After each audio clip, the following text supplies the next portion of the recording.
Boa noite, queridos. Graça e paz. Muito bom estarmos juntos para o nosso pequeno grupo desta noite. Nós estamos estudando o socorro que vem de Deus. Socorro que vem de Deus. Nós estamos na terceira lição, a expiação de Cristo, que é a base para a cura interior. A expiação de Cristo é a base para a cura interior.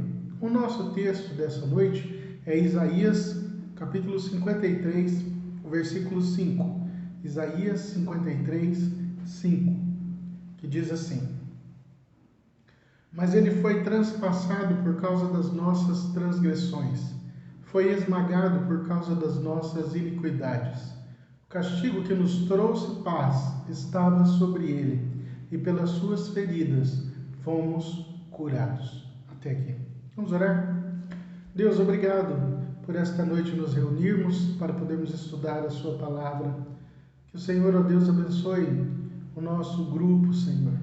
Fortaleça os nossos laços, apesar da separação desse tempo de pandemia, mas que nós estejamos unidos pela tua graça, unidos pelo teu amor, unidos pelo Espírito Santo, que é o nosso selo, a nossa garantia, e que nos diz que somos igreja, Senhor. Igreja do Senhor, ainda que não podendo nos reunir, Senhor. Abençoa o teu povo, dá-nos sabedoria, dá-nos discernimento, para estudarmos cada vez mais a sua palavra, aprendermos mais da sua vontade e crescermos na fé. Abençoa-nos em nome de Jesus. Amém. Queridos, agora nós temos escutado alguma coisa, né?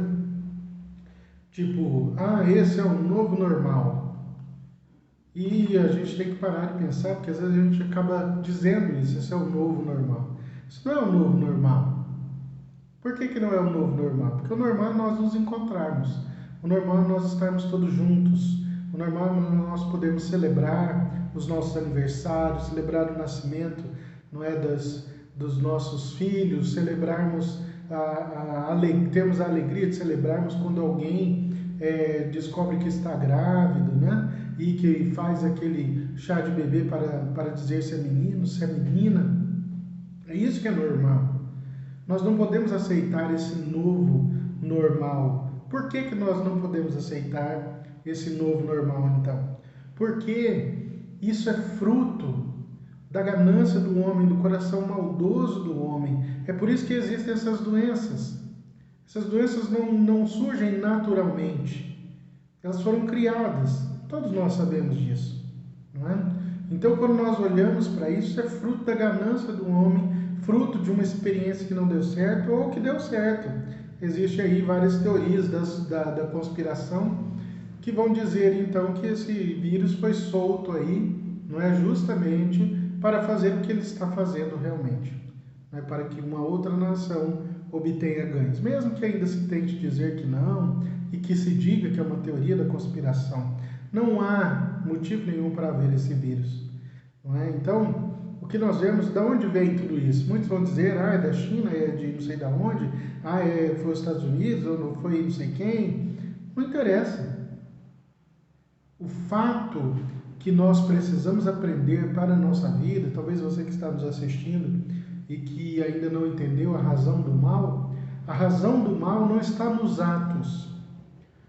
Os atos são o resultado de um coração maldoso, de uma mente maldosa e pecaminosa. A culpa de todo o mal que existe é o pecado, que nos afastou de Deus e da vontade de Deus e que faz com que haja o mal no mundo. Então, o mal que nós vivemos, que nós experimentamos, é o fruto, é o resultado de um coração pecaminoso, de uma vida pecaminosa, de uma vida sem Deus, longe de Deus, longe do ideal de Deus para as nossas vidas. Alguns vão dizer ainda, né, nesse tempo de pandemia, isso vai ensinar, não é? Nós vamos sair muito melhores. Algumas pessoas vão sair melhores, talvez você sairá melhor, né? Eu sairei melhor, talvez nós busquemos mais, isso talvez seja bom, né? Nós iremos buscar mais os nossos amigos, buscar no sentido de tentar se encontrar, falar, se importar mais com os amigos, porque nesse tempo de pandemia nós não podemos estar juntos, não podemos nos reunir, não é? Aqueles que têm sabedoria e discernimento fazem assim, não é? Aqueles que não têm muita vão fazer as suas festinhas por aí. Como nós temos visto muitas e muitas pessoas já desse modo, em alguns estados, em situações terríveis, ninguém usando máscara, ninguém se cuidando nada. A grande questão é, talvez nós sairemos melhores em algumas coisas, mas já dentro dessa pandemia nós já vemos coisas, sinais de que não há melhora nenhuma, de que não é uma pandemia que vai mudar o coração humano. Por quê? Basta nós pararmos e começarmos a ver os noticiários, onde o Estado do Rio de Janeiro já está prendeu lá o secretário de saúde e já está prendendo várias pessoas por causa de fraude. O Estado do Amazonas usando dinheiro de forma ilícita, né? Embora foi liberado pelo governo, né? Então eles usaram esse dinheiro, mas de forma errada, com falcatrua, com corrupção. Será que a pandemia vai melhorar a humanidade? É óbvio que não. Por que que não? Porque o mal está no coração humano. Se você for procurar algum medicamento desses que tem sido aí adotado para o cuidado, embora alguns digam que não, mas que os lugares que estão tendo resultado têm usado essas medicações, você vai ver que uma medicação que custava anteriormente, até esse momento, custava aí 4, 5 reais de uma caixa, hoje está custando quase 30. Agora imagine uma pessoa que tem problemas com comorbidades, que precisa usar, aí tem mais de 100 quilos, precisa usar 4 comprimidos de uma vez e o restante da família, como vai fazer? Há estados que estão distribuindo gratuitamente para a população na tentativa de melhora. O fato, meus queridos, é que o coração humano é terrível, é totalmente contaminado pelo pecado. E é por isso que diante dessas coisas, por mais coisas boas que você faça, por mais boas obras que você faça, se não for com sentido verdadeiro, você está fazendo para absolutamente nada. Simplesmente para o seu engrandecimento, simplesmente para o seu desenvolvimento espiritual, dependendo da forma que você creia, simplesmente por fazer, para se sentir mais leve. Ajudei uma pessoa hoje. Se não for por Deus, se não for por Cristo em primeiro lugar, para glorificar a Deus, para levar as pessoas a glorificar a Deus, então não é o sentido correto das boas obras. O fato é que nós podemos até ter atos de bondade, mas nós estamos contaminados pelo pecado e isso nos afasta de Deus, isso nos afasta das bênçãos verdadeiras, das bênçãos espirituais de Deus. Há bênçãos que estão sobre todos nós, chove sobre a cabeça de todos, tem sol sobre a cabeça de todos. Isso é graça, graça comum. Todos nós somos dotados de inteligência, porque Deus nos fez assim. Todos nós dominamos sobre os animais, porque Deus quis assim. Nós trabalhamos a terra e nós podemos cuidar de toda a natureza, porque Deus desejou assim. Mas Deus desejou de forma perfeita. O homem destrói tudo, o homem usa até acabar. Por quê? Por causa de um coração corrupto. Então, quando nós observamos isso, nós vemos que o homem é um ser totalmente doente, e doente espiritualmente. É por isso que existem tantos problemas que a medicina não cura, por isso que existem tantos problemas que os remédios não têm capacidade para trazer cura, justamente porque são doenças espirituais que só são tratadas pela ação de Deus sobre a vida daqueles que se entregam a Ele. Por isso que a expiação de Cristo ela é essencial para a cura interior de forma real e plena na vida das pessoas. Por mais remédio que você tome, por mais médicos que você procure, só Deus pode curar a sua alma, só Deus. O pecado, então, ele é a pior de todas as doenças, ele é universal, ela é contagiosa, ela é degenerativa e ela é mortal, não só porque mata e tira a vida agora, porque o salário do pecado é a morte física, mas uma vida longe de Deus te levará para a morte eterna. E essa é a segunda morte. Não é? A doença do pecado, ela é humanamente incurável, humanamente. O pecado é a causa de todos os males físicos, materiais, sociais, espirituais que a humanidade enfrenta.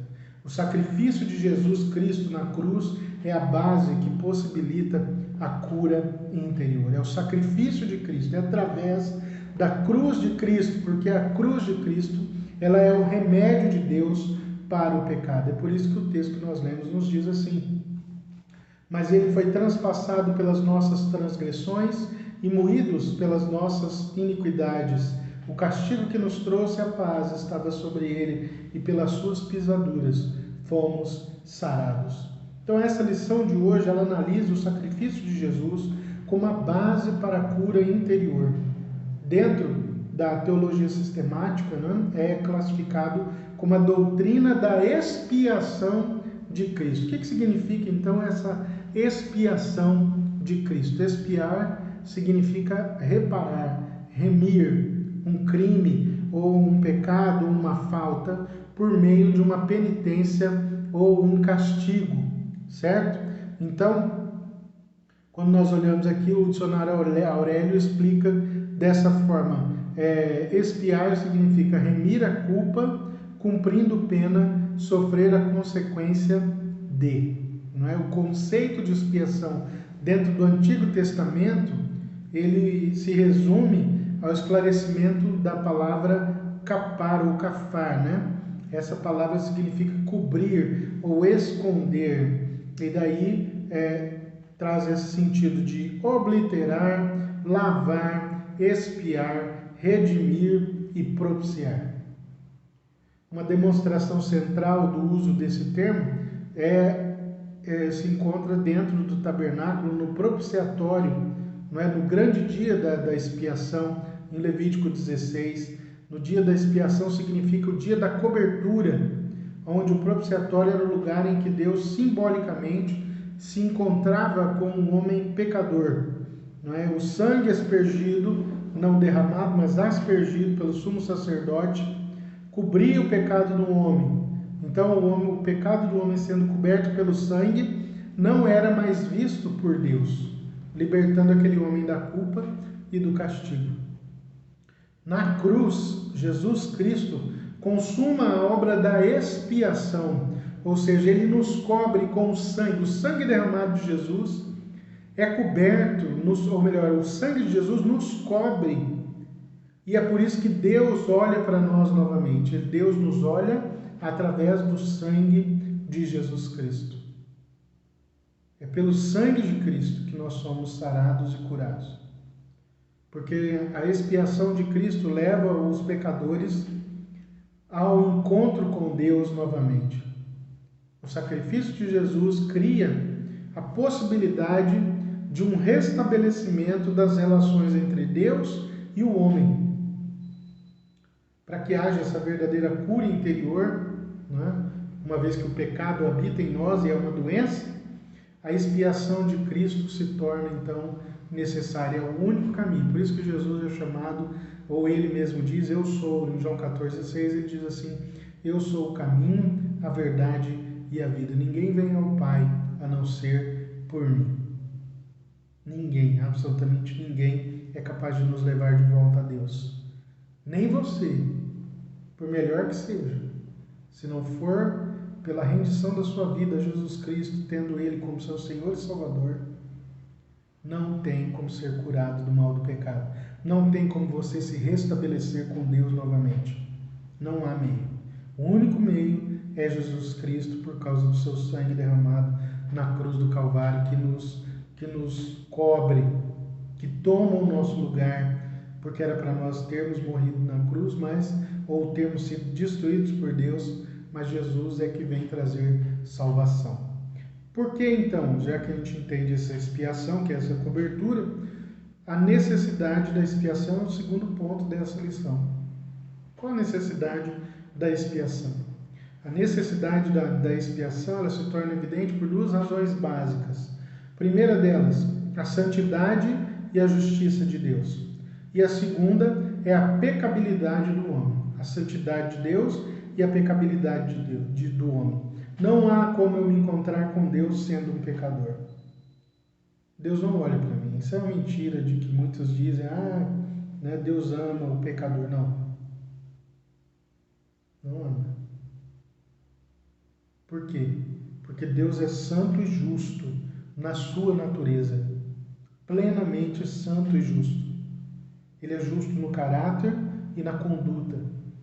Todo pecado se constitui numa ofensa à santidade de Deus. É uma quebra, então, da vontade de Deus. O que é o pecado? O pecado é qualquer falta de conformidade com a lei de Deus ou a transgressão de qualquer lei por ele dada como regra à criação ou à criatura racional. Eu sou um ser pensante, você é um ser pensante, então nós somos racionais. Não agimos simplesmente pelo instinto, mas pensamos. Deus nos deu lei para serem seguidas. Uma vez que eu deliberadamente escolho não ver isso, não viver para isso, isso significa, então, que eu estou longe da conformidade de Deus. É por isso que nós temos liberdade em Cristo para vivermos da forma que nós quisermos, desde que as nossas escolhas não vão contra a vontade de Deus ou aquilo que Ele deixou expresso dentro da sua palavra. Então eu vivo em liberdade, eu tenho liberdade em Deus, mas desde que eu obedeça aos seus mandamentos. Então Deus é santo e justo. O homem é pecador por natureza. Então depois da queda, no pecado original, o homem se torna um pecador. A Confissão de Fé de Westminster, né, ela resume assim: o homem, caindo em um estado de pecado, perdeu totalmente todo o poder da vontade quanto a qualquer bem espiritual que acompanhe a salvação. De sorte que um homem natural, inteiramente adverso a esse bem e morto no pecado, é incapaz de, pelo seu próprio poder, converter-se ou mesmo preparar-se para isso. Então não tem outra forma, não há caminho. O homem por si só não se achega a Deus, porque todos nós estamos mortos nos nossos delitos e pecados. Todos nós. Morto não tem vontade. Não adianta. Então nós estamos longe de Deus. Aí alguns vêm falar de livre-arbítrio. Não existe livre-arbítrio com relação ao pecado. Existe livre-arbítrio no uso da palavra. Talvez dentro da questão jurídica, ou no uso cotidiano de você fazer escolhas. E sim, nós temos escolhas. Mas no quesito salvação, absolutamente não. Nós não temos escolhas. Porque se eu escolher ser salvo, quando eu quero ser salvo, quando eu quero me entregar, para que Cristo morreu? Então Jesus, Ele é o único caminho. Nós, por nós mesmos, não podemos nos achegar a Deus. Nós não temos nenhum desejo por Deus, essa é a grande verdade. Se não for Deus nos chamar, nos tocar, nós não temos nenhum desejo por Deus. Fazemos algumas coisas por medo, por tradição, não é? Porque minha avó disse que tinha que fazer, porque eu tenho medo que aconteça alguma coisa, mas não é uma fé verdadeira. A fé verdadeira, acontece no momento que eu entrego minha vida verdadeiramente para Jesus. E entregar a vida para Jesus significa viver por Jesus, com Jesus, em Jesus, o tempo todo. Até que você morra ou até que Ele volte. Por isso que é algo totalmente diferente que as pessoas muitas vezes não entendem. Que o pecado, ele torna o homem incapaz espiritualmente para buscar a Deus. Ele se encontra sob a maldição do pecado e ele é movido por esses princípios pecaminosos. Ele não ama verdadeiramente a Deus. Ele está incapaz de amar verdadeiramente a Deus ou de fazer algo para a sua salvação por causa do pecado. Tá? Então, podemos ter atos de bondade, nós podemos amar até o nosso próximo, cuidar, não é, das pessoas. O que significa isso? Significa a centelha de Deus plantada no coração do homem, a imagem e semelhança que foi borrada pelo pecado. Não é? Nós temos ainda no coração humano, não é, o anseio em descobrir de onde nós viemos, quem nós somos. o anseio pela eternidade, o anseio pelo sagrado. É por isso que, se você for pesquisar as culturas mais primitivas que existir, lá haverá algum tipo de religião, seja ele voltado para algum vulcão, ou para o sol, ou para um relâmpago, para algo nesse sentido, porque o sagrado está marcado no coração do homem, uma vez que Deus nos fez. Mas o pecado é a ruptura, significa a ruptura entre o relacionamento verdadeiro de Deus e homens. Então nós estamos separados. Não há como se achegar mais, mas somente pela cruz de Cristo é que nós nos achegamos então a Deus novamente, pela cruz do Senhor, certo? Então, o que significa que a obra expiatória de Jesus, sem essa obra, não é, o homem jamais poderá ser curado da enfermidade do pecado e das suas consequências, absolutamente jamais. Então, qual é a natureza da expiação? Há essa necessidade, porque sem a expiação e a obra expiatória de Jesus, nós não podemos nos achegar a Cristo. Então, qual a natureza da expiação? A natureza da expiação, do sacrifício de Jesus, ela é propiciatória, substitutiva, reconciliadora e curativa. Não é? O nosso texto básico diz, mas ele foi traspassado pelas nossas transgressões e moído pelas nossas iniquidades. O castigo que nos traz a paz estava sobre ele, e pelas suas pisaduras fomos sarados. A expiação de Cristo, ela é propiciatória, ou seja, aquilo que torna propício ou favorável. O valor da morte de Jesus Cristo é focado em relação a Deus. Então, o castigo de Cristo é esse castigo que satisfaz todas as exigências de santidade e justiça divina, para que o mesmo fique livre de agir em benefício, não é? Livre para agir em benefício dos pecadores. Deus, Jesus, age, né, a nosso favor. Então, quando Jesus, porque a expiação de Cristo é propiciatória, ou seja, ele vem e nos torna favorável com seu sangue diante de Deus novamente. Por quê? Porque Deus é santo e justo. Sem o sangue de Cristo, nós não podemos nos achegar a Deus por causa do nosso pecado. Não é pelo pecado que eu cometo. Não é isso.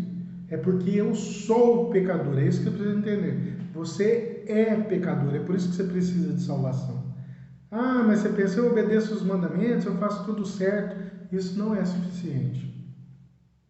Não é suficiente. Lembre-se do que Jesus falou para aquele moço, para o jovem rico. Ele observava todas as leis, cumpria todas as leis certinho. Jesus vai e fala para ele: vende tudo que você tem, dá aos pobres e depois vem e me segue. E aí ele fica triste e sai pela tangente, vai embora e não quer seguir a Jesus, porque o coração dele ainda via um outro Deus que dominava, que era o dinheiro. O homem é assim. Não é só um caso isolado daquele jovem. Nós criamos deuses à nossa vontade. Criamos até um Cristo à nossa vontade, que aceita o nosso pecado, porque a palavra diz que Deus é amor. Né? Quando não se entende isso, Deus é amor porque nos deu Jesus Cristo. Por isso que Ele é amor. Por isso que Ele amou o mundo a criação dEle. Né? Aqueles que são dEle, Ele amou e deu seu Filho unigênito para que todo aquele que nele crer não pereça, mas tenha vida eterna. Mas o pessoal gosta, a gente em Jesus está salvo. Não é? Mas é para que todo aquele que nele crer. Você crê? Seus parentes creem em Jesus verdadeiramente ou seguem outras religiões, deuses, orixás, ou sei lá o que? Não é? Como que fica? Então Deus, em Cristo, nos torna novamente propícios ao relacionamento com Ele. A expiação de Cristo, ela é substitutiva, porque Ele assume o nosso lugar, né? Mas Ele foi transpassado pelas nossas transgressões e moído pelas nossas iniquidades. A punição do pecado se realizou na pessoa de um substituto. Ou seja, o pecado viria sobre nós, mas Jesus toma o nosso lugar. O justo pelo injusto. Aquele que não cometeu nenhum pecado assumiu o lugar dos pecadores e morreu no seu lugar. Por isso que quando eles esperam, né, os judeus esperavam um rei poderoso que pegaria espadas, que levaria o exército contra Roma e libertaria o povo judeu. Quando Jesus morre, eles dizem aí, está aí o rei, escreve lá uma tabuleta, né, os soldados romanos, Jesus Cristo, rei dos judeus. Então, era isso que se esperava, mas a obra de Deus era muito maior que isso. O propósito de Deus em Cristo era muito maior que isso. Então, Cristo voltará. E quando ele voltar, ele não volta mais como aquele que se entregou. Ele volta reinando plenamente e para executar juízo. É o fim da graça. Nós estamos no tempo da graça, até que Cristo volte. Não é? O tempo para se voltar para Deus é agora. O tempo em que o Espírito age, chamando os eleitos, é agora. Pode durar milênios, pode durar centenas de anos, dezenas de anos, ou simplesmente um ano, ou um dia, ou uma hora. Não é? Então, nós precisamos aprender tudo isso. Tá? Então, a expiação de Cristo ela foi substitutiva. Jesus toma o nosso lugar. A expiação de Cristo ela é reconciliadora. O castigo que nos traz a paz estava sobre ele. Então, a paz tem 3 sentidos dentro da palavra. Né? A paz é, primeiro, a paz com Deus, a paz de Deus e a paz com os homens. Jesus reconcilia, ele traz paz com Deus, porque ele paga a nossa dívida, ele derrama, então, agora nós recebemos não a ira de Deus, mas a paz de Deus sobre a nossa vida, não é? E a paz com os homens, com toda a igreja do Senhor, com aqueles que verdadeiramente se entregam e há paz. Não é? Jesus, então, é a nossa paz espiritual. Jesus é a nossa paz emocional. Jesus é a nossa paz social. Ele nos reconcilia com Deus e com o mundo.